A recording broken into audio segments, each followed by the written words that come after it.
देखिए इसके पिछली क्लास में आपने सन 2020 जो कक्षा 12 था अनुसार का छठवें का क भाग देखा था। अब इस क्लास में आप छठवें का ख देखेंगे। देखिए छठवें का ख क्या है, कह रहा है छठवें का ख, सवाल पढ़ लेते हैं। आलेखी विधि द्वारा निम्न रैखिक प्रोग्रामन समस्या को निम्न विरोधों के अंतर्गत हल कीजिए। विरोध दिए हुए हैं और लास्ट में लिखा है z बराबर 3x प्लस 9y का न्यूनतम एवं अधिकतम दोनों मान ज्ञात करने हैं। तो सबसे पहले हमने बताया है इस प्रकार के सवालों में तुम्हें क्या लिखना होता है, उद्देश्य फलन। तो देखिए उद्देश्य फलन z बराबर कितना दिया है, 3x plus 9y। 3x plus 9y। इसके तुरंत बाद क्या लिख लेते हैं हम, अवरोध। अवरोध या जिन्हें व्यवरोध कहा जाता है। व्यवरोध, अवरोध और असमिकाएं सब एक ही चीज है, असमिकाएं। चलिए लिख लेते हैं जो असमिकाएं दी हैं इससे। x plus 3y less than or equal to 60।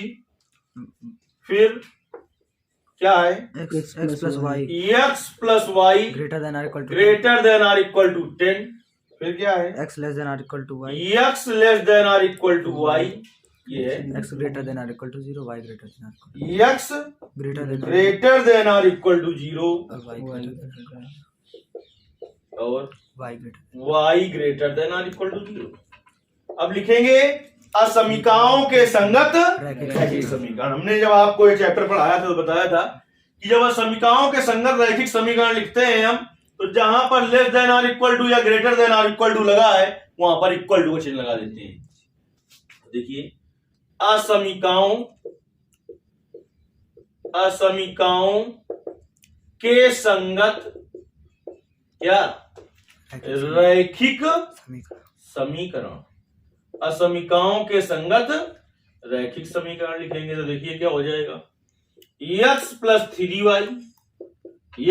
3y equal to 60। Equation number 6।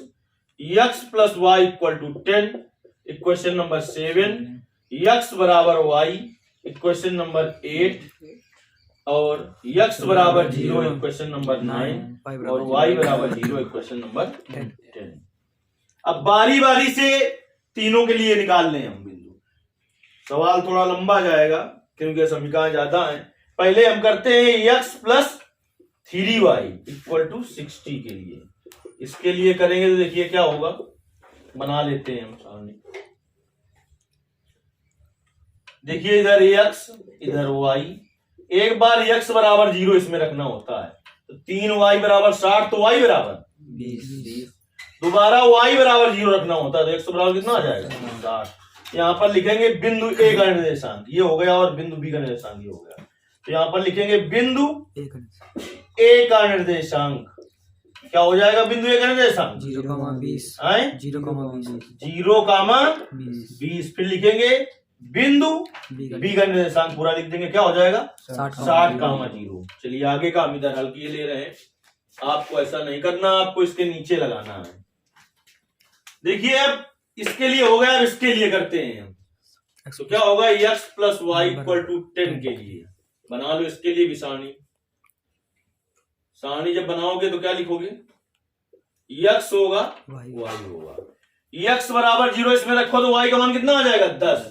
फिर y बराबर 0 रखो, x का मान आ गया 10। तो यहाँ पर लिखेंगे बिंदु c का निर्देशांक 0,10 और बिंदु d का निर्देशांक 10,0। अब हम आ जाए किसके लिए, x बराबर y के लिए, या x माइनस y बराबर 0। इसको ऐसा भी तो लिख सकते हैं कि x माइनस y बराबर 0 लिख सकते हैं, नहीं सकते। अच्छा इसके लिए आ जाए हम। जब इसके लिए आ जाए तो देखिए कुछ भी दिक्कत नहीं होने वाली इसमें। x का मान 0 रखो तो y का मान 0 आ जाएगा, y का मान 0 रखो तो x का मान 0 आ जाएगा। यानी इससे जो बिंदु मिलेंगे वो कहाँ मिलेंगे, 0,0 ओरिजिन मूल बिंदु मिलेगा। अब देखिए हम बना लेते हैं क्या, ग्राफ बना लेते हैं। और अधिकतम कितने की जरूरत है हमें, 60 तक के। तो उसी के हिसाब से पैमाना मानेंगे हम। क्या माने, बड़ा खाना बराबर। ग्राफ की कॉपी में बनाएंगे तो एक बड़ा खाना बराबर मानेंगे और रजिस्टर में बनाएंगे तो 1 सेंटीमीटर बराबर मानेंगे। तो फिलहाल यहाँ हम जो बना रहे हैं उसमें लिखे दे रहे हैं 1 सेंटीमीटर बराबर कितना मान लें 10। 1 सेंटीमीटर माना पैमाना हमने कि 1 सेंटीमीटर बराबर कितना 10 मान लिया। तो यहाँ पर देखिए मूल बिंदु है O 0,0, यहाँ पर 1 सेंटीमीटर 10, दूसरे में 20, 30, 40, 50, 60, 70, कहां तक चाहिए 80 तक। इधर देखिए 10 ज्यादा लिख दो, कम नहीं होना चाहिए।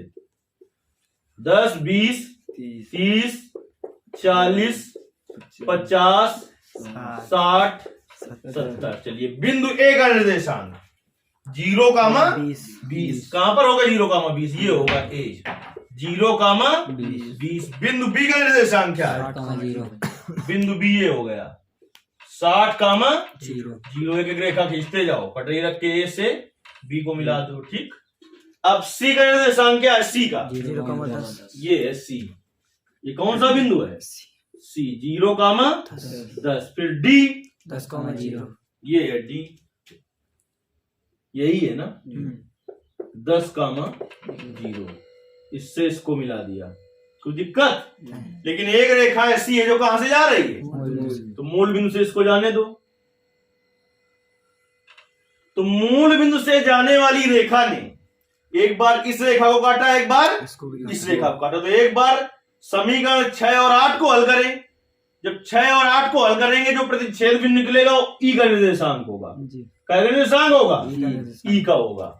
ठीक, और जो समीकरण 7 और 8 को 7 और 8 को हल करेंगे निर्देशांक निकलेगा, उसे लिख देंगे यह का निर्देशांक। तो देखिए थोड़ा हम ऐसे करने का प्रयास कर रहे हैं।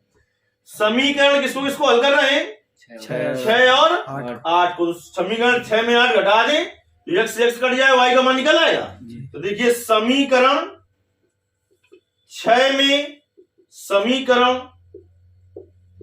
8 घटाने पर, समीकरण 6 में समीकरण 8 घटाने पर तो x plus 3y equal to 60 और ये है x minus Y equal to 0।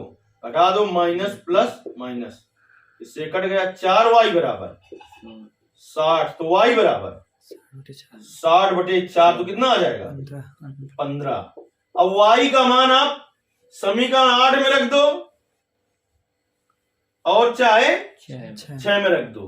तो समीकरण 8 से देख लो, समीकरण 8 से क्या है समीकरण 8 से x माइनस वाई बराबर 0। तो y बराबर x, y बराबर तो x का भी मान कितना मिल जाएगा 15। तो प्रतिच्छेद बिंदु ई का निर्देशांक कितना निकल आया 15,15। तो यहाँ पर लिख दिया ई का। देखिए कैलकुलेशन तो गलत नहीं है, 15,15। अब देखिए मूल बिंदु से जाने वाली रेखा ने इस रेखा को काटा। मूल बिंदु से जाने वाली रेखा ने किस रेखा को काटा x प्लस वाई बराबर 10। तो इसमें रखिए सीधे। देखिए हम सीधे हल कर दे रहे हैं। ठीक, जोड़ देंगे समीकरण 7 और 8 को जोड़ दोगे, लिखोगे समीकरण 7 में 8 जोड़ने पर तो y से y कट जाएगा। 2x बराबर 10 तो x बराबर 5। जब x का मान 5 निकलेगा और समीकरण 7 में रख दो तो y का मान भी 5 आएगा। तो प्रतिच्छेद बिंदु यह का निर्देशांक क्या हो जाएगा 5,5। अब इसके नीचे क्या करोगे आप, जो हम बोल रहे हैं वो करना है आपको। पहली समीकरण, ये दूसरी है और ये तीसरी है। तो क्या करोगे, पहली समीकरण को मूल बिंदु से संतुष्ट कराने पर कैसे संतुष्ट कराया जाता है, इसमें x की जगह 0 और y की जगह 0 रख दो। 0 प्लस 3 गुणते 0 less than or equal to 60। 0 less than or equal to 60 इसको हल करने पे आ जाएगा। कह रहा है 0 छोटा है 60 से या 60 के बराबर है। बराबर तो नहीं है लेकिन छोटा है। तो एक ऐसी बात है सत्य। जब बात सत्य हो तो समीकरण मूल बिंदु से संतुष्ट होती है, समीकरण मूल बिंदु से संतुष्ट होती है। तो ये देखिए जब मूल बिंदु से संतुष्ट हो तो इसका आलेख कहां पर आता है, मूल बिंदु की ओर। तो देखिए ये मूल बिंदु की ओर होगा और ये बाहर की ओर होगा, तो अंदर की ओर आएगा पहली का। तो ये पहली क्या करेगी, ये सब पूरा भाग ढक लेगी यहां से यहां तक। लेकिन अभी हम क्यों नहीं कर रहे हैं, क्योंकि एक रेखा होती तो कर देते। एक से ज्यादा समीकरण हैं तो उभयनिष्ठ भाग आलेखित करना होता है, उभयनिष्ठ भाग आलेखित करना होता है। चलिए दूसरा देखिए, दूसरी असमिका आपकी है, इस पर आएंगे x plus Y greater than or equal to 10, x plus Y greater than or equal to 10, 0 धन 0 greater than or equal to 10। कह रहा है 0 बड़ा है 10 से या 10 के बराबर है, तो ना बड़ा है ना बराबर है। ये बात कैसी है? असत्य है। कैसी है? असत्य। तो ये बात कैसी थी? सत्य। तो इसका ग्राफ आया था मूल बिंदु की ओर, मूल बिंदु की ओर आलेख, इसका मूल बिंदु से बाहर की ओर। तो देखिए इसका पूरा आया था अंदर तक सब जगह, और इसका गया बाहर की ओर, इसका गया बाहर की ओर। तो देखिए अभी तक घनिष्ठ भाग क्या हुआ? ये हुआ और ये हुआ। अब चलिए हम किसका करते हैं? किसका करते हैं? x greater than x less than or equal to Y. तो x की जगह 0 रखो, y की जगह 0 रखो, तो आ जाएगा 0 less than or equal to 0। 0 से छोटा है या बराबर है? छोटा तो नहीं है, लेकिन कैसा है? बराबर है। तो ये बात कैसी है? सत्य है। तो ये असमिका मूल बिंदु से संतुष्ट है। तो इसका आलेख कहाँ जाएगा? देखिए यहां से जब जाएगा, सही से बनाएंगे आप जी, जब सही से बनाएंगे ऐसे ये नीचे से जाएगा तो मूल बिंदु इधर की तरफ मिलेगा जी, मिलेगा। तो देखिए इसका मूल बिंदु की ओर जाएगा, तो देखिए इसके पहले वाले दोनों में कौन कौन भाग मिला? अभी तक ये मिला था, लेकिन इसका जब जाएगा ऐसे, इसको हम बाहर की ओर नहीं कहेंगे, कहाँ है? मूल बिंदु की ओर है, क्योंकि जब वास्तविक आप बनाएंगे तो ये नीचे से चला जाएगा ऐसे जी। कहां से जाएगा? नीचे से जब माप कर बनाएंगे तो देखिए ये जो होगा ये भाग लेगा और ये भाग लेगा, लेकिन ये वाला भाग पहले वाले दोनों में नहीं था।